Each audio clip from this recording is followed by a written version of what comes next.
धनंजय मुंडेंच्या कार्यकाळामध्ये कृषी साहित्य खरेदीच्या धोरणामध्ये का बदल करण्यात आला असा सवाल हायकोर्टाने केलेला आहे।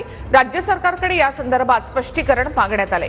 2016 ला सुरू झालेल्या डीबीटी योजनेमध्ये बदल का असा सवाल हायकोर्टाने केला। तर याचिकाकर्त्याच्या आरोपांमध्ये तथ्य असून सरकारने स्पष्टीकरण द्यावं असं मुंबई हायकोर्टाने म्हटलंय। याचिकेत नेमके कोणते आरोप? 2016 साली राज्य सरकारकडून डीबीटी योजना सुरू करण्यात आली।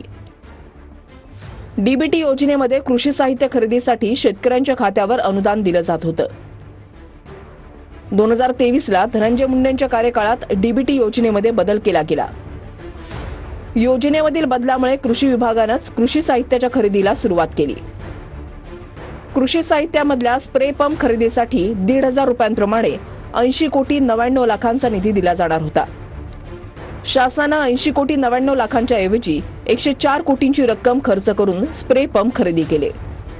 खरेदीमध्ये शासनाला एक पंप 3,425 रुपयांना पडला, म्हणजेच त्याची किंमत दुपटीने वाढली। सध्या यवतमाळच्या बाजारपेठेमध्ये याच एका पंपाची किंमत 2,650 रुपये इतकी आहे।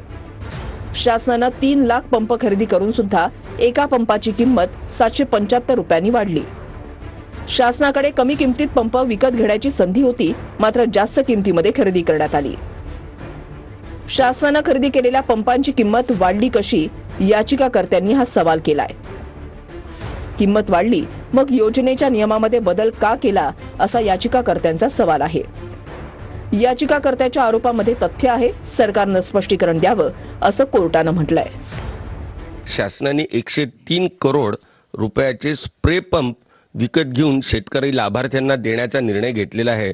त्याची किंमत प्रति लाभार्थी ही 3,625 रुपये घेतलेली आहे शासनाने, जेव्हा की सुरुवातीला शासनाने स्कीमनुसार फक्त 1,500 रुपये त्याची किंमत ठेवली होती आणि आजच्या तारखेत मार्केटमध्ये त्याची किंमत 2,600 रुपये आहे।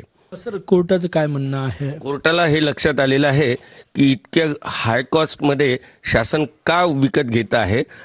उच्च न्यायालयामध्ये जेव्हा एखादी कुठली केस होते किंवा पिटिशन होते, तेव्हा उच्च न्यायालय सरकारला जे काही बाबी विचारतात, सरकार योग्य वेळी त्याचे योग्य उत्तर देत असतं। मला वाटतं की सरकार या ठिकाणी जे काही धोरण बदललं असेल किंवा जे काही काळाची गरज असेल, सरकार त्याचं उत्तर देईल।